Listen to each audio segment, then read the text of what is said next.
सुप्रभात विद्यार्थियों, मैं हूँ जेपी इंटरनेशनल स्कूल की संस्कृत शिक्षिका मिस पूजा और मैं आप सब विद्यार्थियों को पढ़ाने जा रही हूँ स्वावलंबनम। क्लास 7 के विद्यार्थियों के लिए है स्वावलंबनम। संस्कृत की पाठ्य पुस्तक रुचिरा से चैप्टर नंबर 3 है। चैप्टर नंबर 3 तृतीय पाठ स्वावलंबनम। तो स्वावलंबनम का मतलब क्या होता है? स्वावलंबनम का मतलब होता है खुद पर निर्भर होना, अपने आप पर निर्भर होना। तो अपने आप पर निर्भर रहना इंग्लिश में कह सकते हैं सेल्फ रिलायंस। तो या फिर इसे कह सकते हैं सेल्फ डिपेंडेंट कह सकते हैं, है ना। आत्मनिर्भर, खुद पर निर्भर कह सकते हैं हिंदी में। तो इसी के बारे में हम लोग को पढ़ना है, खुद पर निर्भर रहने के बारे में। तो इसमें मैं शॉर्टकट में आपको बता रही हूँ कि क्या आखिर इसमें पढ़ना है। इसमें पढ़ना है 2 मित्रों के बारे में। एक मित्र, मान लीजिए आप ही लोग में से कक्षा में कोई मित्र है जो बहुत अमीर घराने का है, बहुत ही अमीर है, और एक मित्र है जो बहुत गरीब है। तो अमीर घर में बहुत सारे नौकर चाकर रहते हैं और गरीब घर का बच्चा खुद से सारा काम करता है, जबकि अमीर घर के जो दोस्त होते हैं, अमीर घर का जो दोस्त है वो नौकर के अधीन है, नौकर के काम पर ही वो निर्भर है। जबकि जो गरीब घर का जो दोस्त है वो खुद के काम पर निर्भर है, खुद के हाथ पैर पर निर्भर है, खुद से ही काम सारा करता है। तो देखिए इस कहानी में क्या होता है। तो गरीब घर का बच्चा सिखाता है कैसे स्वावलंबन होना, कैसे खुद पर निर्भर रहना चाहिए, वो सिखाता है।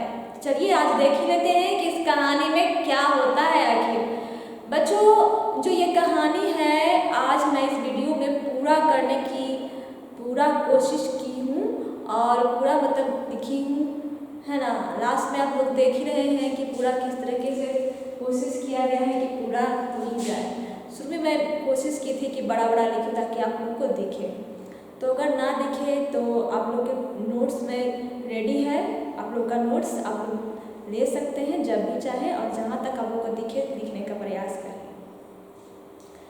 तो चलिए देखते हैं क्या होता है इस कहानी में। शब्दार्थ सबसे पहले आप लोगों को मैं बोलूँगी, उसके बाद मैं आप लोगों को सरलार्थ बोलूँगी। आप लोग जो जिस का शब्द मैं बोलती हूँ ध्यानपूर्वक सुनिएगा, इस शब्द का अर्थ क्या होता है, और उसके बाद मैं सरलार्थ बताते जाऊँगी। कृष्ण मूर्ति, सबसे पहले हम पढ़ते हैं इसे कैसे। कृष्ण मूर्ति श्रीकंठश्च मित्रे आस्ताम्। तो अब देखिए कृष्ण मूर्ति क्या है? कृष्ण मूर्ति नाम है। श्रीकंठश्च जब हम बोलते हैं श्रीकंठश्च, स में जो आता है वो अह आता है। श्रीकंठ जोड़ च से बना है श्रीकंठश्च। श्रीकंठ जोड़ च कहने का मतलब श्रीकंठ, और च का मतलब होता है और। च का शब्दार्थ क्या होता है बच्चों? और होता है। च कहीं पर भी है, च छ जब आप लोग जानते ही हैं। च का मतलब होता है और। श्रीकंठ और यहाँ पर हो जाएगा। मित्रे आस्था, मित्र थे। श्रीकंठ और हमेशा जानते हैं कि बीच में आता है, दो वस्तुओं के बीच में आएगा, 2 नाम के बीच में आएगा। तो यहाँ पर हिंदी क्या होता है देखिए, कृष्ण मूर्ति और श्रीकंठ मित्र थे। मित्रे मतलब 2 मित्र थे। श्रीकंठ और कृष्ण मूर्ति 2 मित्र थे। श्रीकंठस्य पिता समृद्धः आसीत्। कंठस्य, कंठ में स्य लग गया, मतलब श्रीकंठ स्य लग गया मतलब का। श्रीकंठ के, श्रीकंठस्य मतलब हुआ श्रीकंठ के पिता। समृद्ध मतलब क्या होता है? समृद्ध मतलब होता है धनी। समृद्ध मतलब होता है धनी। आसीत मतलब होता है थे। तो श्रीकंठ के पिता धनी थे, बहुत धनी थे। अतः तस्य भवने सर्वविधानि सुख साधनानि आसन्। सुख साधनानि आसन्, इस प्रकार से पढ़ते हैं। उसके बाद इसका शब्दार्थ क्या होता है? अतः का मतलब होता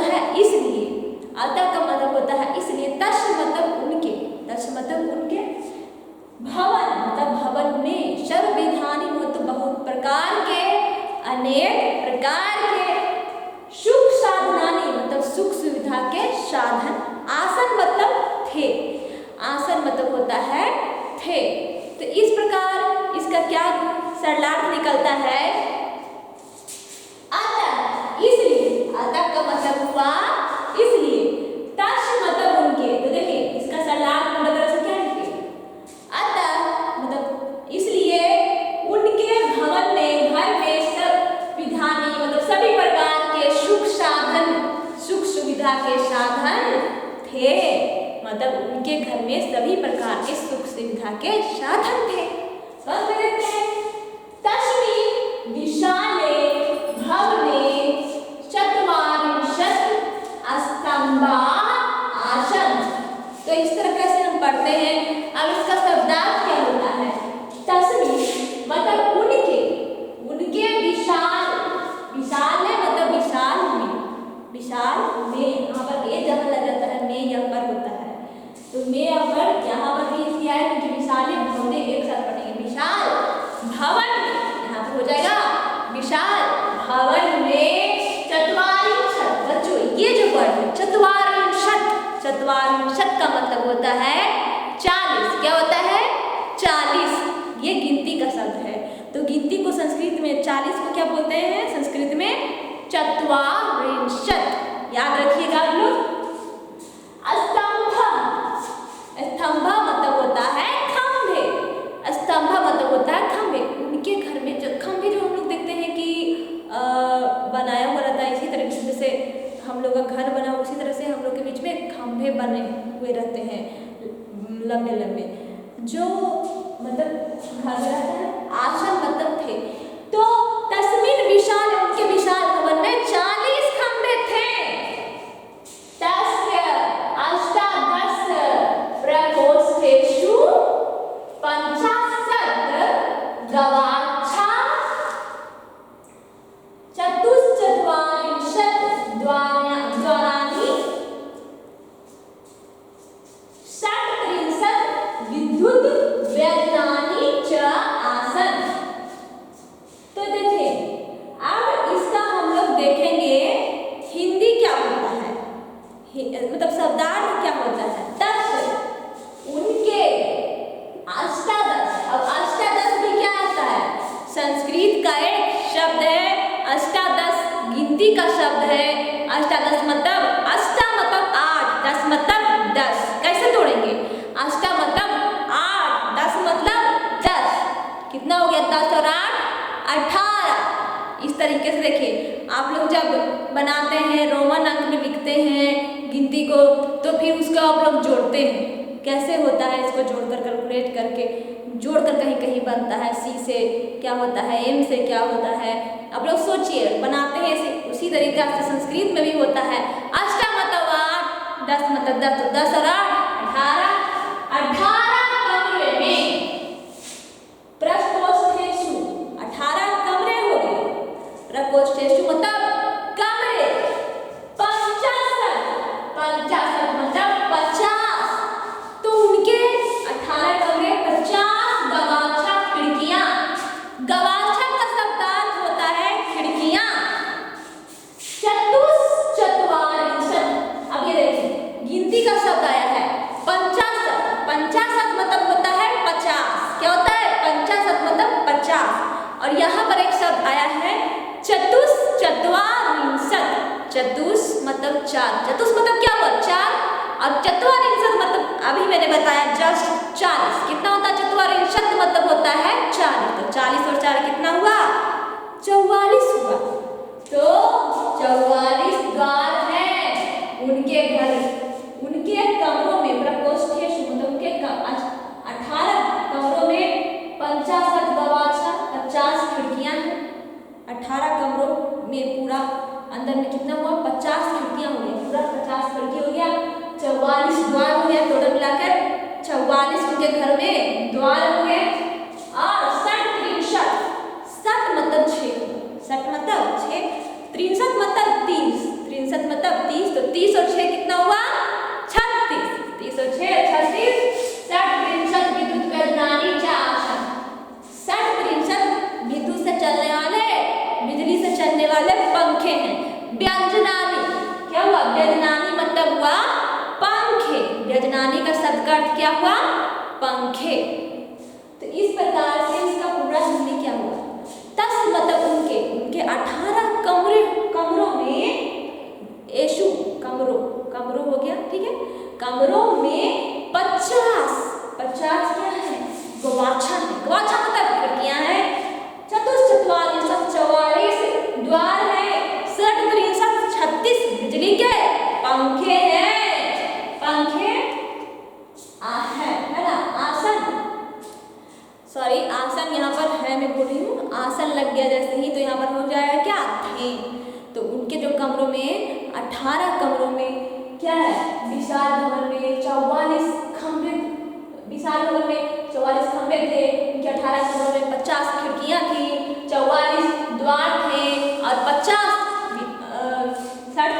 36 आप लोग इस संख्याओं को याद रखना। फिर क्या क्या था? 18 कमरे हो गए और 50 खिड़कियां हो गई, 44 द्वार हो गए और 36 क्या हो गए? बिजली के पंखे। 36 क्या हो गए? बिजली के पंखे। आप देखते हैं मैं बात कर पढ़ाई का क्या आप लोग समझ सके। तत्र 10 सेवका निरंतरम कार्यम कुर्वन्ति अस्मा। तो बच्चों ये सब जो भी लिखा हुआ है आपकी पाठ्य पुस्तक रुचिरा से ही लिखा हुआ है। तो संस्कृत की एनसीईआरटी पाठ्य पुस्तक रुचिरा, नाम है रुचिरा। आप लोगों के पास अगर किताब होगा तो आप बस किताब देखिए, वही चीज़ बिल्कुल लिखा हुआ है। और मेरे शब्दों को आप लोग ध्यानपूर्वक सुनिए, किन किन शब्द का मैं शब्दार्थ क्या बोल रही हूँ। आप लोग लिख भी सकते हैं अपने कॉपी में, और जिनके पास नोट्स नहीं वो लिख सकते हैं, ठीक है। तो आप लोग को सिर्फ ध्यानपूर्वक सुनना है। तत्र 10 सेवका निरंतर कार्य कुर्वन्ति अस्मा। तत्र मतलब होता है वहाँ। तो वहाँ, यहाँ पर वहाँ का अर्थ क्या हुआ बच्चों? वहाँ मतलब किसके घर पर? श्रीकंठ के घर पर।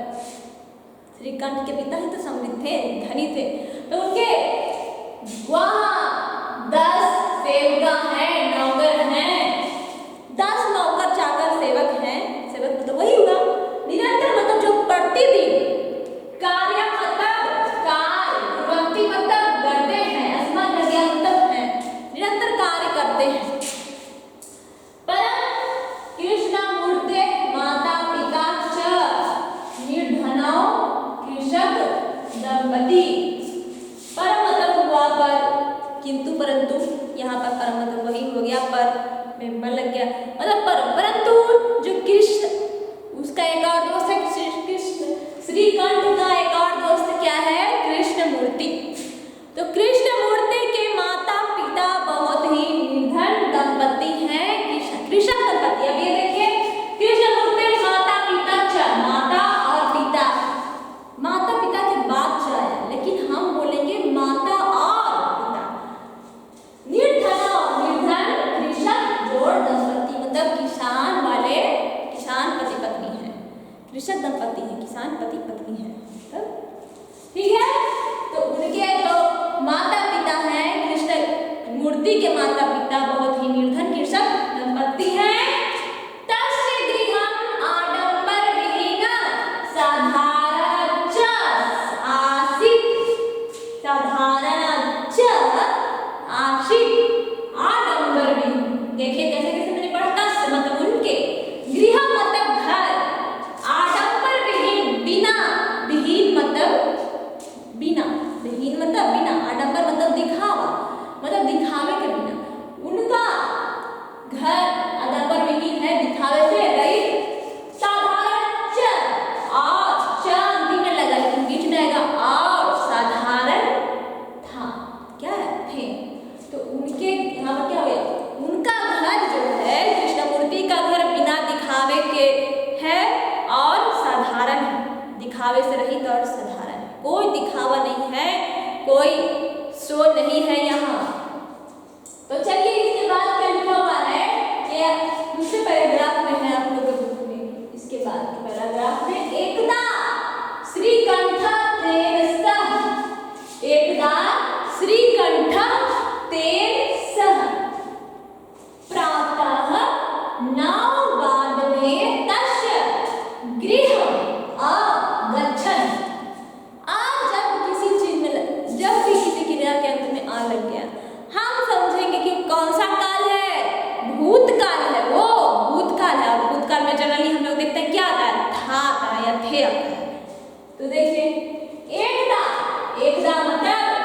एकदा मतलब एक बार।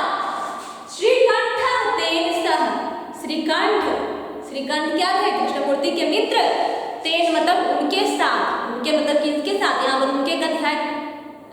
अच्छा देखिए पहले शब्दार्थ देखिए। एकदा मतलब एक बार, श्रीकंठ मतलब श्रीकंठ, तेन मतलब उनके, सह मतलब साथ। पहले शब्दार्थ देखिए। तेन मतलब उनके, तेन मतलब उनके, सह मतलब साथ।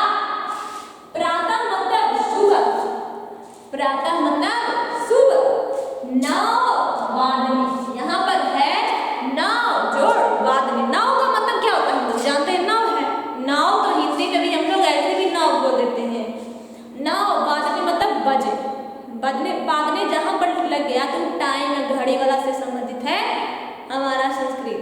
9 बजे सुबह, 9 बजे। तस मतलब उसके, तस मतलब उसके।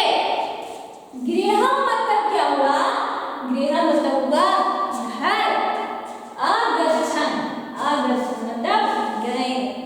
अब इसका सरलार्थ का निकलेगा। पहले इसका शब्दार्थ देखते हैं, इसके बाद सरलार्थ निकलता है एक बार श्रीकंठ। सरलार्थ निकलता है एक बार श्रीकंठ उनके साथ प्रातः 9 वादने मतलब सुबह 9 बजे उनके घर गए। मैंने क्या कहा? गच्छन लग गया तो गच्छन मतलब होता है जाना, और आ लग गया तो मतलब गए। क्या हो गया? वो लोग 9 बजे उनके घर जाते हैं, गए। उसके बाद क्या होता है बच्चों? देखिए, तत् कृष्णमूर्ति, ऐसे पढ़ना है। तत् कृष्णमूर्ति तस् माता पिता च स्वशक्त्या श्रीकंठस्य, क्या है? माँ। तत् कृष्णमूर्ति तस्य माता पिता च स्वशक्त्या श्रीकंठस्य आतिथ्यम अकुर्वन्। इस तरीके से आप लोग पढ़े। अब इसका शब्दार्थ देखते हैं। तत्र मतलब वहाँ, तत्र मतलब वहाँ, कृष्णमूर्ति के, वहाँ पर कृष्णमूर्ति के, कृष्णमूर्ति तस्य माता पिता मतलब कृष्णमूर्ति तस् मतलब यहाँ पर कृष्णमूर्ति के साथ तस् लग गया, या फिर कृष्णमूर्ति में स्या लग जाएगा तो कृष्णमूर्ति के ही होता। कृष्णमूर्ति के माता पिता, माता पिता च मतलब होता है माता और पिता। स्वशक्त्या मतलब अपनी शक्ति के अनुसार, अपनी शक्ति, अपनी श्रद्धा। श्रीकंठ से श्रीकंठ के आतिथ्यम अकुर्वन्, आतिथ्य मतलब अतिथि, सेवा सत्कार, अकुर्वन् मतलब किया। आ लग गया और कुर्वन् में आ लग गया मतलब किया। भूतकाल में चला गया तो उनके, तत् मतलब वहाँ जहाँ गए श्रीकंठ, कहाँ गए? कृष्णमूर्ति के घर गए 9 बजे सुबह।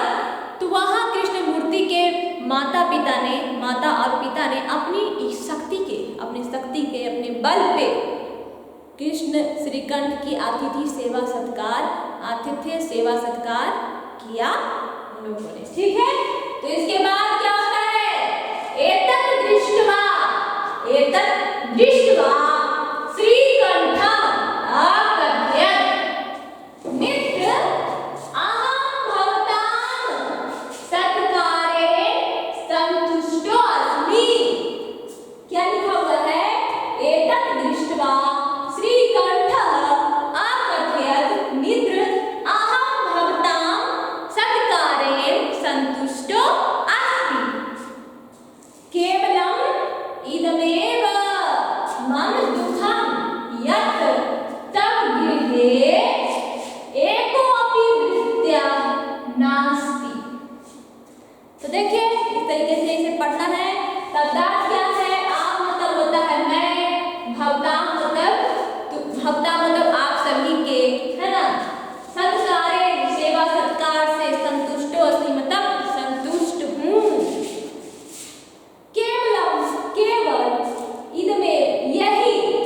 इदमेव यही, मम मतलब मेरा, दुख मतलब दुख, यत् जो, यह की, जो यह की यहाँ पर होता है मतलब, तब मतलब तुम्हारे घर में, गृह मतलब घर में, एकोपि एक भी, एक जोड़, अपि मतलब भी, एक भी, भृत्य मतलब नौकर,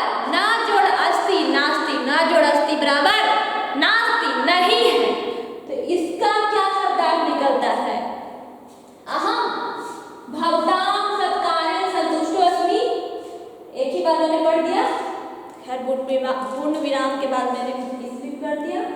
तो अहम का मतलब होता है मैं आप सभी के सेवा सत्कार से संतुष्ट हूँ, आप सभी के सेवा सत्कार से संतुष्ट हूँ। उसके बाद मैंने पढ़ा केवलम इदमेव, केवल यही मेरा दुख है। इदम में मतलब यही, केवल यही मेरा दुख है। क्या है दुख? मां दुखम यत्, दुख यह है कि तुम्हारे घर, तब मतलब तुम्हारे घर में एक भी नौकर नहीं है। यही मेरा दुख है, तुम्हारे घर में एक भी नौकर नहीं है। तो चलिए अब देखते हैं क्या होता है। मम सत्काराय भवतां बहु कष्टम जातम, मम सत्काराय भवतां बहु कष्टम जातम, मेरे मम मतलब मेरे सत्कार में, मेरे सेवा सत्कार में आप सभी को बहुत कष्ट हुआ, आप सभी को बहुत कष्ट हुआ, पीड़ा हुआ, है ना। उनका कहने का मतलब हुआ, मैंने देखा कि आप लोग के यहाँ नौकर नहीं है, यही मेरा दुख है। कहने का मतलब ये है श्रीकंठ का।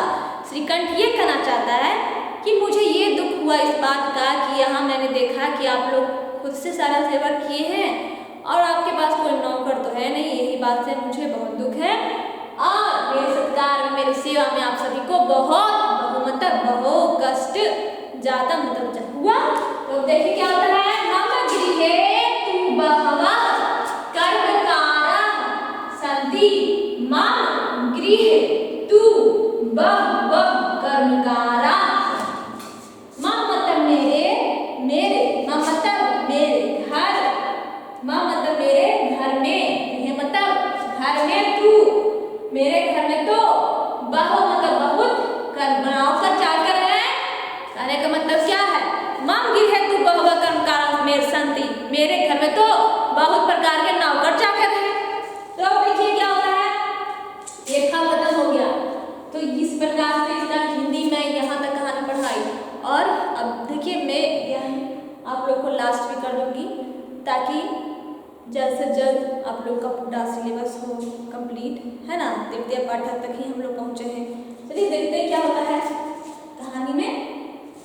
तदा, तो श्रीकंठ क्या बोलता है, मेरे घर में बहुत प्रकार के नौकर चाकर हैं। अब आप लोग के तो कहानी में इंटरेस्ट होगा तो ये आप लोग सोचेंगे ही कि आखिर उसके बाद क्या होता है ना।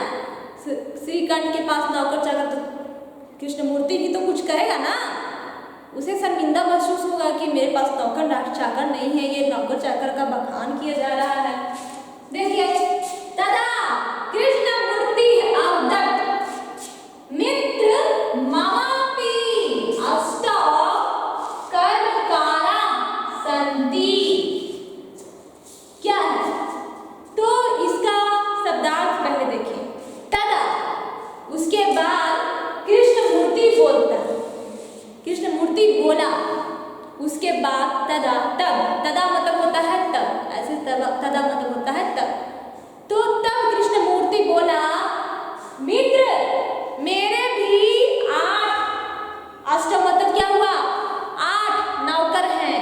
मित्र मेरे भी 8 नौकर हैं। अब देखिए इसका, इसी के आगे पढ़ते हैं संस्कृत। तेज द्वौ पादौ द्वौ हस्तौ द्वे नेत्रे द्वे श्रोत्रे इति। तेज द्वौ पादौ द्वौ हस्तौ द्वे नेत्रे द्वे श्रोत्रे इति। तो क्या है, अब इसका शब्दार्थ देखिए। ते, वे शब्द, ते बहुवचन के लिए होता है। वे शब्द क्या है, च पहले ही लगा दिया, सब में और करके बोलना। च पहले लगने का मतलब है सब में और लगेगा। द्वौ पादौ को शब्दार्थ क्या होता है, 2 पैर, पाद मतलब पैर, 2 पैर। द्वौ हस्तौ 2 हाथ, 2 नेत्रे 2 आँख, 2 श्रोत्रे 2 कान। तो ये कहना क्या चाह रहे हैं कृष्णमूर्ति कि मित्र मेरे भी नौकर हैं, मेरे भी 8 नौकर हैं। वे क्या हैं, वो है मेरे 2 हाथ 2 पैर 2 आँख 2 कान, है ना।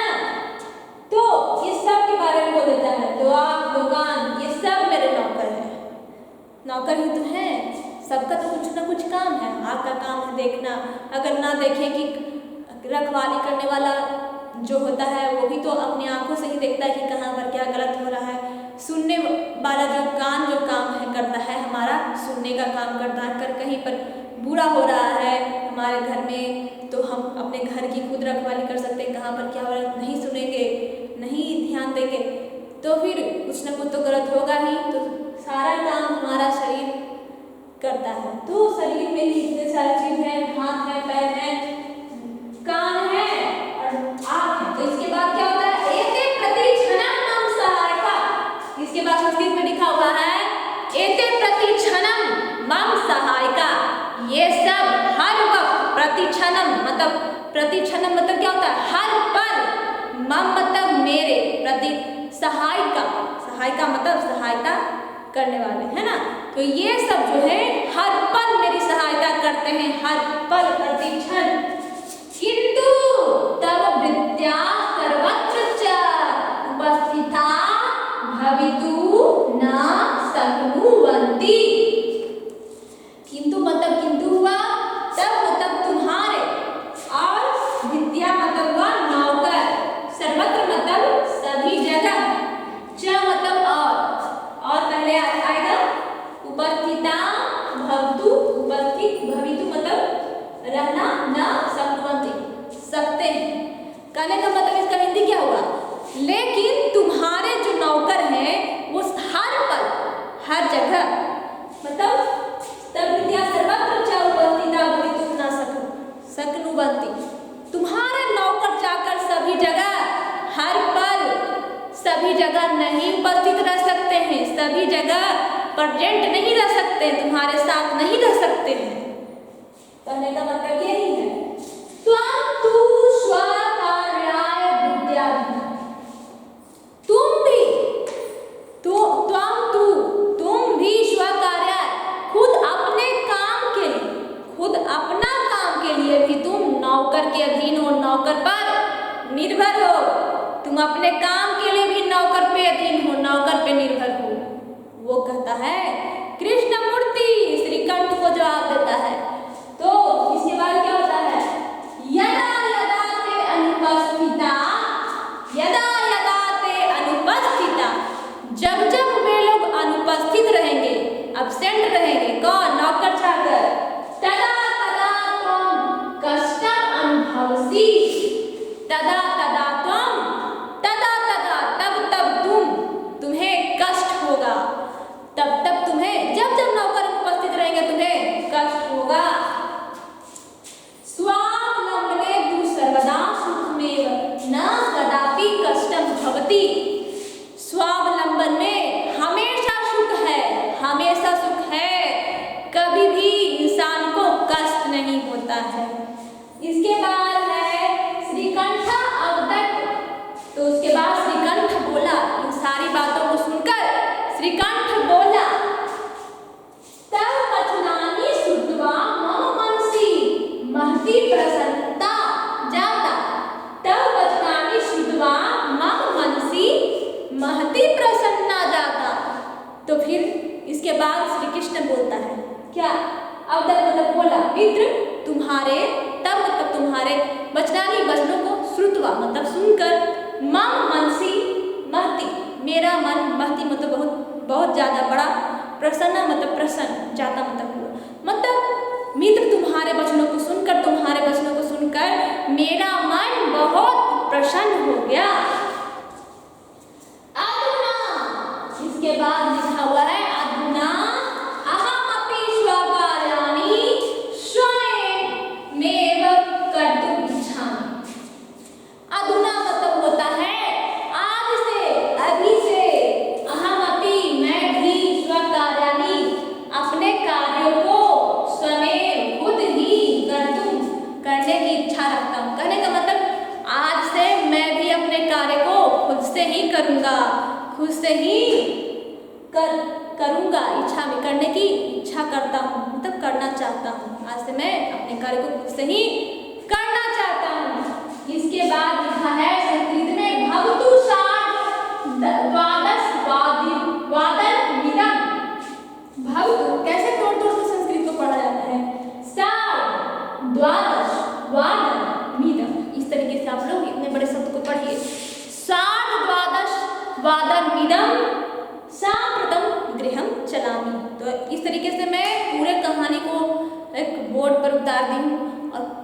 और इससे देखिए भवतु मतलब क्या होता है। भवतु का शब्दार्थ होता है अच्छा।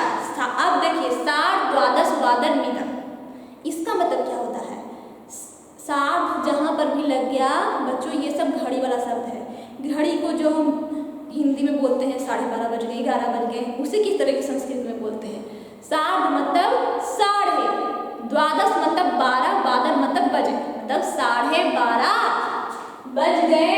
अब अच्छा 12:30 बज गए, अब उनका जाने का टाइम हो गया। इस समय साम्प्रतम, इस समय मैं घर जाता हूँ। गृह मतलब घर जाता हूँ। तो बच्चों ये कहानी दो दोस्तों की थी, जिसमें एक अमीर है एक गरीब है। एक के पास तो बहुत सारे नौकर चाकर थे और एक के पास खुद अपने का हाथ पैर था। उसके माता पिता ने अपनी शक्ति के अनुसार से बिना दिखावे के सारी सेवा सत्कार अतिथि सत्कार किया। तो एक अमीर बच्चा गरीब बच्चे से ये सीख कर जाता है कि स्वावलंबी होना चाहिए, खुद पर निर्भर होना चाहिए। आज से मैं भी अपना काम करूँगा। वो अब घर जाता। तो इस प्रकार से हमारी कहानी स्वावलंबन ये सीख दे करके जाती है कि खुद पर निर्भर रहना चाहिए। धन्यवाद। प्लीज़ लाइक और शेयर जरूर कीजिएगा।